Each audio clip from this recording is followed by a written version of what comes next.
আজ সকাল থেকেই শুরু হয়েছে মুষলধারে বৃষ্টি। ছাদে গিয়ে দেখি এত বৃষ্টি পড়ছে যে রাস্তায় প্রায় লোক নেই বললেই চলে।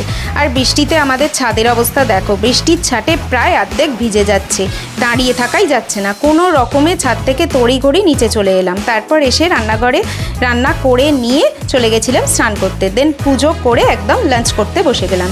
লাঞ্চে করেছিলাম ভাত, বেগুন পোড়া, আলু ভাজা, ডিম সেদ্ধ আর সব সবজি দিয়ে মুসুর ডাল। সেই দিয়ে খেয়ে দুজনে একটু রেস্ট নিয়ে বিকেলবেলা দেখি আকাশটা বেশ ক্লিয়ার, বেরোনো যেতে পারে। যেমন ভাবা তেমন কাজ, অমনি ঝটপট জামা কাপড় পরে ক্রিম টিম মেখে হালকা সেজে নিয়ে লিপস্টিক পরে একদম রেডি হয়ে গেলাম বেরোনোর জন্য। আর যেখানেই যাই লিপস্টিকটা আমার পরা চাই, অ্যাকচুয়ালি লিপস্টিক পরতে ভীষণ ভালোবাসি। তারপর রেডি হয়ে নিলাম, আর সাহেবকে দেখো চুল আঁচড়াচ্ছে, দাঁড়িয়ে আঁচড়াচ্ছে। যাই হোক, রেডি হয়ে দুজনে বেরিয়ে পড়লাম। কোথায় যাচ্ছি সেটা কিন্তু নেক্সট ব্লগে আসছে। আজকের মতো টাটা।